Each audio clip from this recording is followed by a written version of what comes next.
Obrigada inicialmente a vocês da comissão aqui da casa pelo convite tão honroso, e eu vou tentar sucintamente exprimir para vocês o que é a medicina anti-envelhecimento. Na realidade, medicina anti-envelhecimento é o presente e o futuro. Por quê? Porque nós estamos na era da prevenção. Todos nós estamos querendo chegar em idade mais avançada, com a chave do carro na mão, com o cartão de crédito na nossa carteira, ou com o talão de cheque, entendeu? Ou se a gente não tiver com a chave do carro, pelo menos dizendo para onde a gente quer ir para o motorista, não é isso? Tá? E andando com as nossas próprias pernas sem problema maior. Então nós estamos na era da prevenção. Né? E os pilares da medicina anti-envelhecimento são a nutrição, nós somos o que comemos, né? A atividade física é extremamente importante, gente, vocês não podem imaginar como a atividade física é importante. A gestão do estresse, cada vez temos mais no nosso cotidiano, até da violência urbana, de todas as gamas que a gente tem do estresse atualmente. Os nutrientes, nós precisamos complementar o que nós comemos, que infelizmente os alimentos estão colhidos de vez, a fruta, são irradiados, e aí a gente perde as vitaminas, os minerais, hábitos saudáveis de vida. Na minha época, todos nós fumávamos, né, Julinho? O Dr. Júlio Almeida foi meu colega de turma na Faculdade de Medicina, e era praxe nós fumarmos. Mesmo porque, naquela época, mesmo que a indústria do cigarro soubesse o quanto malefício trazia o cigarro para o indivíduo, mas aquilo era mantido em segredo, como segredo industrial. Então, a fé e a meditação, que eu acredito na força da nossa mente, eu acredito na força do pensamento positivo, a modulação hormonal, eu vou explicar por quê, e a estética, na realidade, a medicina estética, que vem ajudar a nossa autoestima. Ninguém está querendo chegar aos 90 anos de idade com cara de 20, mas se a gente puder chegar aos 90 anos de idade bem e olhar no espelho e a gente se sentir bem com a gente mesmo, eu acho que isso aí é o ideal, não é? Bem, então, quais são as opções também da terapia anti-envelhecimento? Os suplementos e a modulação hormonal. Então vamos falar do exercício físico regular. Reduz o estresse. Por quê? Porque eu vou ficar de bem comigo mesmo. É a primeira etapa. Eu fiz alguma coisa para mim, então eu vou dar um polimento na minha autoestima. Além disso, eu vou produzir endorfinas. Quando a perna doer e a gente continua a fazer atividade física, isso é um sinal, e a dorzinha passa, é um sinal de que o cérebro produziu endorfina. E a endorfina me deixa feliz. Eu vou produzir mais serotonina, eu vou produzir mais neurotransmissores.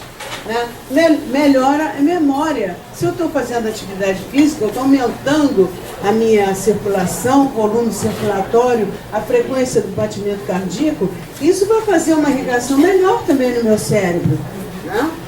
Eu vou aumentar o meu nível de energia, eu vou reduzir hormônios que são malévolos e que aumentam no processo de envelhecimento, que eu vou me deter mais pausadamente adiante, e vou aumentar o hormônio do crescimento, que é o hormônio que os globais estão tomando para poder, e muita gente boa, né, e eu inclusive, para manter a saúde, a disposição e a energia.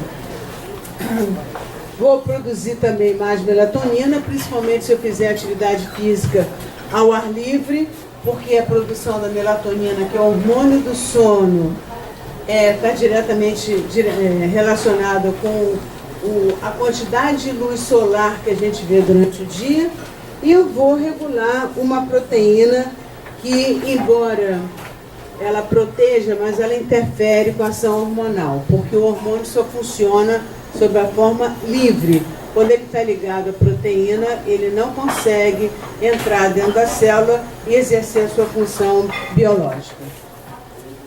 Quais são as dicas para fazer atividade física? Como eu já falei, da vida ao cérebro, exercício de coordenação e equilíbrio, exercícios funcionais que existem hoje nas academias. Então eu fico no buzu me equilibrando para, na hora que eu pisar em falso na pedra portuguesa da calçada, eu não me estabacar, entendeu? Existem exercícios funcionais que a gente deve fazer a partir dos 40, 50 anos, que são exercícios de equilíbrio, né? E o mais importante é começar. Eu digo para os meus pacientes o seguinte: primeira semana a gente se arrasta para a academia ou para a praia, para o que seja. A segunda semana a gente se arrasta pela metade. A terceira semana a gente se arrasta um terço. E na quarta semana a gente já sente falta. Então a questão é realmente de começar. E mais detidamente em relação ao cérebro, é importante a gente concretizar que cérebro é um órgão, ele precisa ser vascularizado. Isso aí vai ajudar em prevenir até doença de Alzheimer e outros tipos de demência. A dieta saudável qual é, gente? Comer fruta fresca, verdura, proteína magra, gorduras saudáveis, nada mais é do que a dieta mediterrânea, né? E tudo que está na natureza. Quanto mais a gente ficar no que está na natureza, a forma que está na natureza, mais a gente acerta.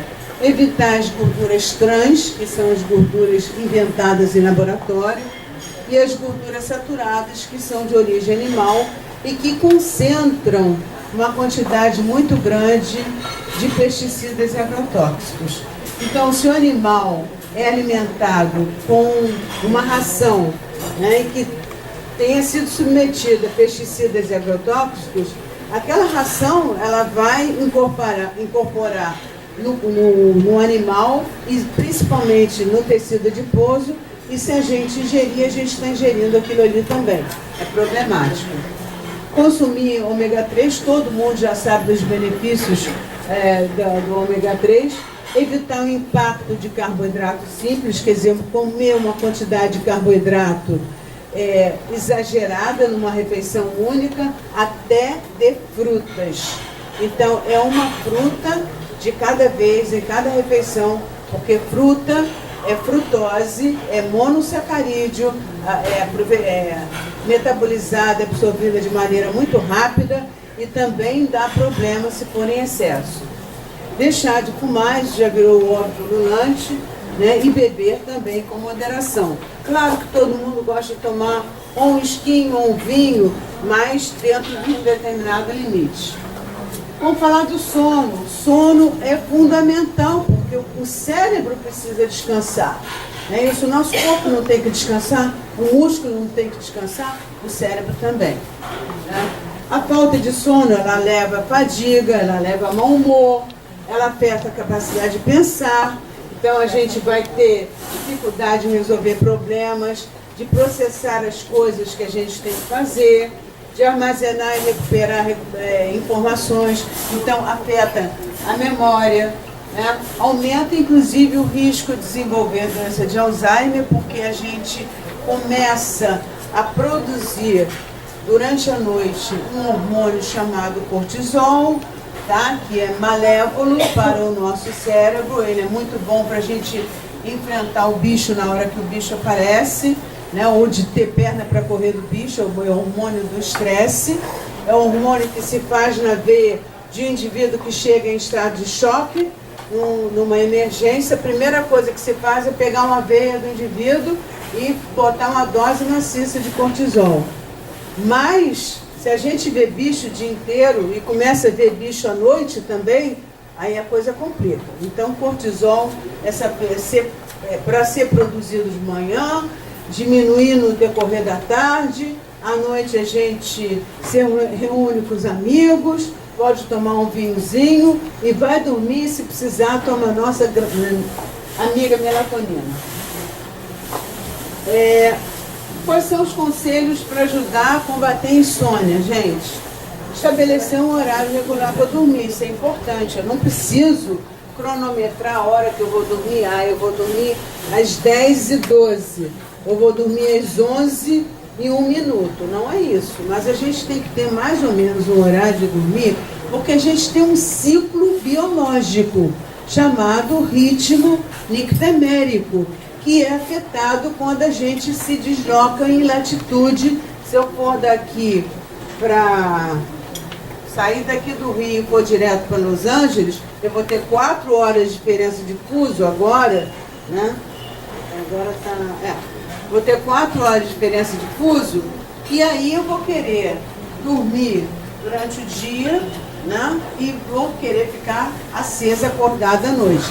É isso que a gente tem e que dá aquele cansaço maior quando a gente muda de latitude em viagens rápidas de avião.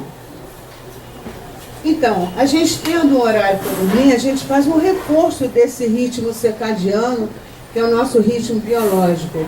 O cérebro, o relógio do cérebro, ele responde à regularidade. É importante a gente ter uma certa rotina, não ficar com fixação naquilo, mas a gente ter uma rotina, digamos assim, dentro de um limite, né? O uso de melatonina, que eu sou a favor, literalmente, a melatonina, o hormônio do sono, produzido pela epífise, terceiro olho, é produzido em toda a escala zoológica, desde a bactéria mais rude, vírus não produz, mas bactéria mais rude, toda a escala zoológica produz melatonina.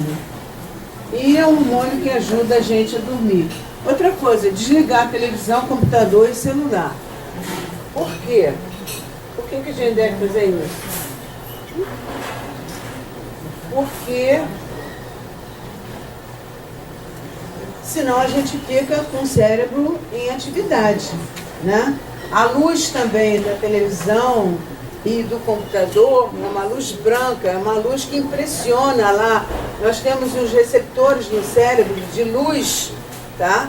E essa luz de computador, televisão e até do celular, elas interferem lá no nosso cérebro, no nosso hipotálamo, e vão diminuir a possibilidade da gente ter um sono profundo.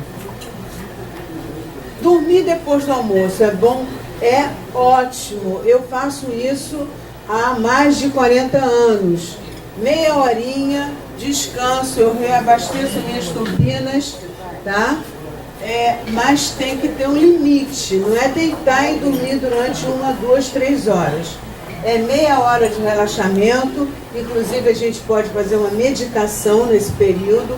Quem tem hérnia de hiato tem que deitar com a cabeceira elevada, porque acabou de comer ou comeu um pouco antes, entendeu? Cada um com seus predicados.